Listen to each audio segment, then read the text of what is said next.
हरिओम। सनातन podcast में आपका हार्दिक स्वागत है। हम अपनी रामचरितमानस श्रृंखला को आगे बढ़ाएंगे। जी। पिछली चर्चा में हमने प्रभु के प्राकट्य की पृष्ठभूमि को तो समझ लिया था।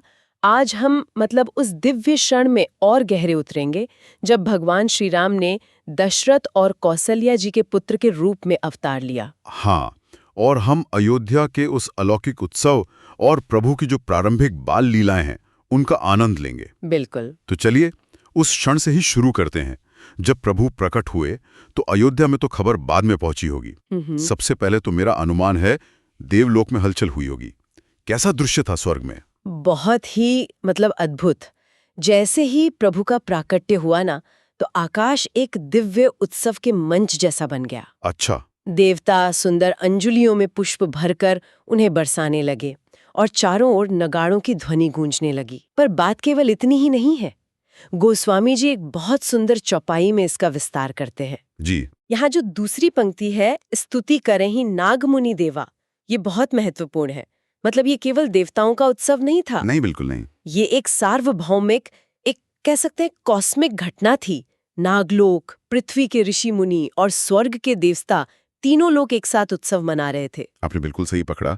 ये केवल अयोध्या के एक राजकुमार का जन्म नहीं था, ये तो सृष्टि के कल्याण के लिए एक महाअवतार का आगमन था। इसीलिए हर कोई अपनी अपनी क्षमता और अपने अपने भाव से सेवा अर्पित कर रहा था।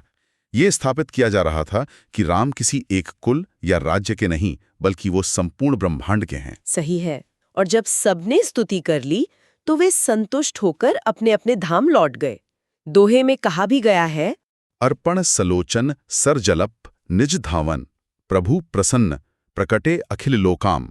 सबको ये विश्वास हो गया कि अब समस्त लोगों को शांति देने वाले प्रभु आ चुके हैं। जी। ये तो हुई देवलोक की बात। जी। अब अयोध्या के उस कक्ष में आते हैं जहां माता कौसल्या है। उनके सामने प्रभु के स्वरूप में प्रकट हुए। क्या वो एक साधारण शिशु की तरह रोते हुए जन्मे थे? नहीं, यही तो लीला का आरंभ होता है। वे एक साधारण शिशु के रूप में प्रकट नहीं हुए। उनका पहला स्वरूप अलौकिक और दिव्य था। अच्छा। तुलसीदास जी कहते हैं कि वे अद्भुत रूप में प्रकट हुए और उस रूप को देखकर माता कौसल्या का मन हर्ष से भर गया। छंद में इसका बहुत सुंदर वर्णन है। चारों हाथों पायों अनत भुजा वाहे के, कालू तुरत जुदूचो कालू मते के, चतुर क्या भुजाननी उदयों मयों के, चारों करसा हाथी शस्त्र लोभयों के, जानिका बिलक्षण अधिखाणा सवामा के, पुरुष विराट रूप इत्ते जबारियों सेहरो। एक मिनट रुके। ये कल्पना करना भी बहुत कठिन है। एक माँ अपने नवजात शिशु को देख रही है और वो चार भुजाओं वाला, शस्त्रों से लैस एक विराट रूप है। हाँ। उस क्षण में कौसल्या जी के मन में वात्सल्य और प्रेम से ज्यादा आश्चर्य या शायद भय रहा होगा, है ना? निश्चय ही वो स्वरूप ही ऐसा था। मेघ के समान श्याम शरीर, चारों भुजाओं में शंख चक्र गदा और पद्म धारण किए हुए, दिव्याभूषण, वनमाला, विशाल नेत्र। तुलसीदास जी एक शब्द प्रयोग करते हैं, शोभा सिंधु खरारी। शोभा सिंधु खरारी अर्थात वे शोभा के समुद्र थे और खर नामक राक्षस के शत्रु। सोचिए, जन्म के क्षण में ही उस शिशु रूप में भी उनके भविष्य के कार्य का संकेत दे दिया गया। तो ऐसे विराट स्वरूप को देखकर एक माँ की पहली प्रतिक्रिया क्या थी? उन्होंने क्या किया? वे भाव विभोर हो गई और उनके भीतर की जो भक्त थी वो जाग उठी। उन्होंने तुरंत दोनों हाथ जोड़कर स्तुति करना आरंभ कर दिया। अच्छा। वे कहने लगी, हे अनंत, मैं आपकी स्तुति कैसे करूं? वेद पुराण तो आपको माया, गुण और ज्ञान इन सबसे परे बताते हैं। आप तो कृपा और सुख के सागर हैं। वही लक्ष्मीपति भगवान जो भक्तों से इतना प्रेम करते हैं, आज मेरे कल्याण के लिए प्रकट हुए हैं। छंद है, सिमुवासी ऊ ऐसा भव। माँ अपने ही बेटे में पूरे ब्रह्मांड के स्वामी को देख रही है और स्तुति कर रही है। तुलसीदास जी यहाँ ज्ञान और वात्सल्य के बीच क्या दिखाने की कोशिश कर रहे हैं? क्या ये विराट ज्ञान भक्ति के रास्ते में एक बाधा बन सकता है? आपने बिल्कुल गूढ़ बात कही है। यही इस प्रसंग का सार है। माता के मन में जब ये विचार आया कि जिनके एक एक रोम में करोड़ों ब्रह्मांड है, वे मेरे गर्भ में रहे, तो उनका ज्ञान और भी गहरा हो गया। सही है। ये सोच के तो बड़े बड़े ज्ञानियों की बुद्धि भी चकरा जाती है। जब माता को ये यथार्थ ज्ञान हुआ तो प्रभु मुस्कुरा दिए। अच्छा, मुस्कुरा दिए। हाँ, उनका मुस्कुराना ही इस लीला का संकेत था। वे जानते थे कि इस ज्ञान के साथ वात्सल्य लीला संभव नहीं है। मतलब एक माँ अपने पुत्र को ईश्वर मानकर उसे डांट नहीं सकती, उसे खिला नहीं सकती, उसके साथ खेल नहीं सकती। बिल्कुल। इसीलिए प्रभु ने पूर्वजन्म की कथा सुनाकर उन्हें समझाया और उनके भीतर के ज्ञान को वात्सल्य के पर्दे से ढक दिया। तो मतलब कौशल्या जी ने उस विराट स्वरूप को त्याग कर एक साधारण पुत्र का सुख मांगा। बिल्कुल। जैसे ही उनका ज्ञान वात्सल्य में बदला, उनकी प्रार्थना भी बदल गई। उन्होंने कहा, हे तात, यह चतुर्भुज रूप छोड़कर अत्यंत प्रिय बाल लीला करो। मेरे लिए इससे बड़ा और कोई सुख नहीं होगा। चौपाई है, सुने बचन सुजाना रोदन ठाना। वचन सुनते ही सुजान भगवान ने तुरंत एक साधारण बालक का रूप धारण कर लिया और रोना शुरू कर दिया। और इसी पल के ठीक बाद तुलसीदास जी हमें इस अवतार का जो विराट उद्देश्य है वो याद दिलाते हैं। जैसे कैमरा एक माँ और बच्चे के क्लोजअप शॉट से हटकर एक वाइड शॉट पर चला जाता है। अच्छा, वो कौन सा दोहा है? वो प्रसिद्ध दोहा है, अतिशय लोकहित दृश्य यह किम यानाश यह विषम परमनेत मन जपी सखी हृदयन श्रैवचोज मनोरसी किम अतसीम अतिशयी प्रिया। अर्थात ब्राह्मण, गौ, देवता और संतों के हित के लिए भगवान ने मनुष्य अवतार लिया, और ये शरीर किसी कर्म बंधन का फल नहीं बल्कि निज इच्छा निर्मित है। जी, जो माया और उसके गुणों से परे है। तो अब दिव्य उद्देश्य स्थापित हो गया है और राजमहल में एक शिशु रो रहा है। जब ये खबर फैली तो राजा दशरथ का क्या रिएक्शन था? जब राजा दशरथ ने पुत्र जन्म का समाचार सुना तो वे मानो ब्रह्मानंद में समा गए। उनका शरीर पुलकित हो गया, मन में प्रेम का ऐसा आवेग उठा कि वे आनंद में अधीर होकर उठना भी चाह रहे थे, पर उठ नहीं पा रहे थे। अच्छा। उन्होंने मन में सोचा, जिनका नाम सुनने मात्र से कल्याण होता है, वही प्रभु मेरे घर आए हैं। उनका हृदय परमानंद से भर गया और उन्होंने तुरंत मंगल बाजे बजाने का आदेश दिया। ये कितना सुंदर है कि एक और देवता उत्सव मना रहे हैं और दूसरी ओर एक पिता आनंद में इतना अधीर है कि हिल नहीं पा रहा। ये दिखाता है कि ये घटना एक ही समय में लौकिक और अलौकिक दोनों स्तरों पर कितनी महत्वपूर्ण थी। बिल्कुल। इसके बाद तो पूरे राज्य में उत्सव की तैयारी शुरू हो गई। गुरु वशिष्ठ जी को बुलावा भेजा गया। वे अन्य ब्राह्मणों के साथ राजद्वार पर आए और उन्होंने भीतर जाकर उस अनुपम बालक को देखा जो स्वयं रूप की राशि है। फिर विधिवत संस्कार आरंभ हुए। तो फिर वो नांदीमुख श्राद्ध वगैरह हुआ होगा? हाँ, दोहा आता है, राजा ने नांदीमुख श्राद्ध किया, जो किसी भी शुभ अवसर से पहले पितरों को प्रसन्न करने की एक रस्म होती है, और फिर बाकी जातकर्म संस्कार पूरे किए। और दान पुण्य का तो कोई हिसाब ही नहीं रहा होगा। कोई सीमा नहीं। ब्राह्मणों को सोना, गौ, वस्त्र, मणियां इतना दान दिया गया कि बस। और अयोध्या नगरी का क्या हाल था? नगरवासी इस उत्सव में कैसे शामिल हुए? पूरा नगर मानो एक दुल्हन की तरह सज गया। ध्वजा, पताका, तोरण, हर ओर बस आनंद ही आनंद था। स्त्रियां झुंड बनाकर राजमहल की ओर दौड़ी। वे जिस हाल में थी, जैसा श्रृंगार किया था, उसी में चल पड़ी। सोने के कलश और थालों में मंगल द्रव्य लेकर गीत गाती हुई राजद्वार में प्रवेश कर रही थीं। क्या अद्भुत दृश्य रहा होगा। हाँ, वे बालक की आरती उतारती, निछावर करती और बार बार उसके चरणों पर गिरती थीं। गलियों में कस्तूरी, चंदन और केसर का इतना छिड़काव हुआ कि मानो कीचड़ मच गया हो। हाँ, बिल्कुल। हर घर में मंगल गान हो रहा था। ये तो श्री राम के जन्म का उत्सव था। अन्य भाइयों का जन्म भी तो हुआ। उनके आगमन से ये आनंद और कैसे बढ़ा? हाँ, ये आनंद केवल एक दिन का नहीं था। कुछ ही समय पश्चात कैकेयी जी ने एक सुंदर पुत्र को और सुमित्रा जी ने 2 तेजस्वी पुत्रों को जन्म दिया। तो अब तो अयोध्या का सुख, संपत्ति और आनंद चौगुना हो गया। बिल्कुल। तुलसीदास जी कहते हैं कि उस समय के समाज और सुख का वर्णन तो सरस्वती और शेषनाग भी नहीं कर सकते। एक महीना एक दिन जैसा लगा। ये क्या रहस्य है? ये तुलसीदास जी की काव्य प्रतिभा का शिखर है।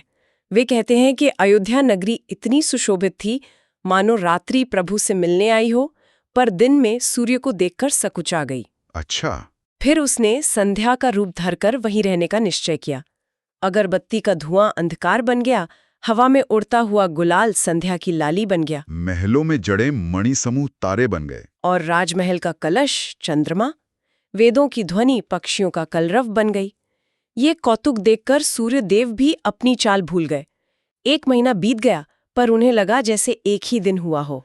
यानी अयोध्या की पार्टी इतनी जबरदस्त थी कि सूरज भी जाना भूल गया। काव्यात्मक रूप से इसका अर्थ है कि उस आनंद में समय का एहसास ही खत्म हो गया था। बिल्कुल। और इस उत्सव में केवल मनुष्य और देवता ही नहीं, कुछ गुप्त अतिथि भी थे। भगवान शिव स्वयं पार्वती जी को बताते हैं, क्या बताते हैं? हे पार्वती, काकभूषुंडी और मैं दोनों मनुष्य रूप धरकर उस उत्सव में अयोध्या में ही थे, पर हमें कोई पहचान न सका। अविश्वसनीय। मतलब त्रिदेवों में से एक स्वयं महादेव अपने आराध्य के जन्मोत्सव में एक साधारण नागरिक बनकर घूम रहे थे। इसके बाद फिर नामकरण संस्कार का समय आया होगा। हाँ, कुछ दिन बीतने पर राजा ने मुनि वशिष्ठ को बुलाया और बालकों के नाम रखने का आग्रह किया। मुनि ने कहा, हे राजन, इनके अनंत नाम हैं, फिर भी मैं अपनी बुद्धि के अनुसार कहूंगा। सबसे पहले उन्होंने ज्येष्ठ पुत्र का नामकरण किया। उन्होंने राम नाम का क्या अर्थ बताया? उन्होंने कहा, जो आनंद के समुद्र और सुख की राशि हैं, जिनके एक अंश मात्र से तीनों लोग सुखी होते हैं, उन आपके सबसे बड़े पुत्र का नाम राम है। फिर उन्होंने कहा, जो संसार का भरण पोषण करते हैं, उनका नाम भरत होगा। जिनके स्मरण मात्र से शत्रु का नाश होता है, उनका वेदों में प्रसिद्ध नाम शत्रुघ्न है। और लक्ष्मण जी, उनके नाम का भी विशेष महत्व बताया गया। हाँ, उनके लिए मुनि ने एक अलग दोहा कहा, जो शुभ लक्षणों के धाम श्री राम जी के प्रिय और सारे जगत के आधार हैं, उनका लक्ष्मण नाम रखा गया। तो इस तरह हर नाम उनके गुण और भविष्य के कार्यों को दर्शा रहा था। जी। चारों भाइयों में बाल्यकाल में कैसा प्रेम था?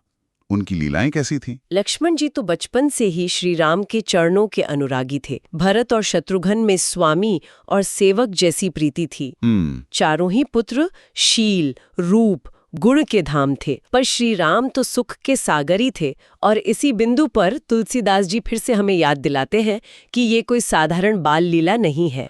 अच्छा, वो कैसे? वे लिखते हैं, इन जन प्रमा तज निर्वर्ण आगम वनित उर्मय सुख प्रेम भगाती कवु तनुधर मोह। ये तो बहुत गहरा दुआ है। इसका अर्थ हुआ कि जो सर्वव्यापक, निर्गुण, अजन्मा परब्रह्म है, वो आज केवल प्रेम और भक्ति के वश में होकर कौसल्या जी की गोद में खेल रहा है। यही तो भक्ति की शक्ति है। वो परब्रह्म जो किसी बंधन में नहीं, वो प्रेम के बंधन में बंध जाता है। और उनका वो बाल रूप करोड़ों कामदेवों की शोभा को हरने वाला था। नील कमल सा श्याम शरीर, छोटे छोटे लाल चरण, कमर में करधनी। हाँ, घुंघराले बाल और उनका घुटनों के बल चलना, अत्यंत मनोहारी दृष्टि। आपने पहले एक विराट रूप दर्शन की घटना बताई थी, लेकिन एक और प्रसंग आता है। हाँ। जब माता कौसल्या फिर से भ्रमित हो जाती हैं, वो क्या था? हाँ, एक बार माता ने श्री राम को स्नान कराकर पालने में सुला दिया। फिर वो पूजा करने गईं, नैवेद्य चढ़ाया और रसोई में चली गईं। जब वे पूजा स्थान में लौटी तो क्या देखती हैं कि उनका पुत्र वहीं बैठकर नैवेद्य खा रहा है। ये देखकर तो वे घबरा गई होंगी, क्योंकि पुत्र तो पालने में सो रहा था। बिल्कुल। वे भयभीत होकर पालने के पास भागीं तो देखा कि बालक वहीं सोया हुआ है। फिर पूजा स्थान में लौटकर आईं तो देखा कि वही पुत्र वहां भोजन कर रहा है। तो वो सोचने लगी, ये क्या है? दो बालक या मेरी बुद्धि का भ्रम है? जी। और उनकी ये घबराहट देखकर प्रभु मधुरता से मुस्कुरा दिए। और उस मुस्कान के बाद उन्होंने फिर से अपना विराट रूप दिखाया। हाँ, पर इस बार का रूप और भी विराट और विस्तृत था। तुलसीदास जी कहते हैं, रोम रोम जगत जगत दशानन राम भ्रम कोटि कोटि ब्रह्मांड कृपाशील कोटि, सब कुछ था। मतलब माता ने देखा कि प्रभु के एक एक रोम में करोड़ों ब्रह्मांड हैं। उन ब्रह्मांडों में करोड़ों सूर्य, चंद्रमा, शिव, ब्रह्मा, सब कुछ था। तो इस बार उन्होंने सिर्फ सृष्टि नहीं देखी, बल्कि सृष्टि का पूरा तंत्र ही देख लिया। कैसे? उन्होंने उस बलवती माया को देखा जो हाथ जोड़े खड़ी है, उस जीव को देखा जिसे माया नचाती है, और उस भक्ति को भी देखा जो उसी जीव को माया से छुड़ा देती है। ये दर्शन तो केवल भौतिक ब्रह्मांड का नहीं, ये तो आध्यात्मिक सत्य का साक्षात्कार था। बिल्कुल। इसके बाद माता कौसल्या की दशा, उनका शरीर कांपने लगा, मुख से शब्द नहीं निकल रहे थे। उन्होंने केवल आंखें मूंद कर प्रभु के चरणों में सिर नवाया। उन्हें इस बात का भय हो गया होगा कि मैंने जगत पिता परमात्मा को अपना पुत्र समझ लिया। हाँ, अब वे स्तुति भी नहीं कर पा रही थीं, केवल हाथ जोड़कर एक ही विनती कर रही थीं। हे प्रभु, मुझे आपकी ये ज्ञान देने वाली माया फिर कभी ना व्यापे, मुझे बस अपनी माँ ही बने रहने दो। अद्भुत। तो इन दिव्य लीलाओं के बाद समय बीता और राजकुमारों की शिक्षा दीक्षा का समय आया। हाँ, जब चारों भाई कुमारावस्था के हुए तो उनका यज्ञोपवीत संस्कार हुआ और वे विद्याध्ययन के लिए गुरु वशिष्ठ के आश्रम गए। और आश्चर्य की बात ये थी कि थोड़े ही समय में उन्हें सब विद्याएं आ गईं। ये भी तो एक कौतुक ही है, जिनके स्वाभाविक श्वास ही चारों वेद हैं, वे पढ़ने का अभिनय कर रहे थे। ये उनकी विनम्रता की पराकाष्ठा है। बिल्कुल, ये भी उनकी मनुष्य लीला का ही एक अंग था। वे विद्या, विनय, गुण, शील सब में निपुण हो गए। उनका नियम था कि प्रातः उठकर माता पिता और गुरु को प्रणाम करते और उनकी आज्ञा से ही नगर का कार्य करते। उनके इन आदर्श चरित्रों को देखकर राजा दशरथ बहुत प्रसन्न होते। और इसी सुखद वातावरण में अयोध्या के द्वार पर एक ऐसे महर्षि का आगमन होता है जो कहानी की दिशा बदलने वाले थे। महर्षि विश्वामित्र। जी हाँ, महामुनि विश्वामित्र वन में आश्रम बनाकर रहते थे जहां वे यज्ञ करते थे। परंतु मारिच और सुबाहु नामक राक्षस यज्ञ में विघ्न डालते थे। अच्छा। मुनि के मन में चिंता हुई कि श्रीहरि के बिना ये राक्षस नहीं मरेंगे। फिर उन्हें स्मरण आया कि प्रभु ने तो पृथ्वी का भार हरने के लिए अवतार ले ही लिया है। तो उन्होंने सोचा कि इसी बहाने जाके दर्शन भी हो जाएंगे। बिल्कुल। और विनती करके दोनों भाइयों राम और लक्ष्मण को यज्ञ की रक्षा के लिए ले आऊंगा। तो वे तुरंत अयोध्या के लिए निकल पड़े। हाँ, वे सरयू में स्नान करके सीधे राज दरबार पहुंचे। राजा ने जब सुना कि विश्वामित्र आए हैं तो वे ब्राह्मणों को साथ लेकर उनकी अगवानी करने गए।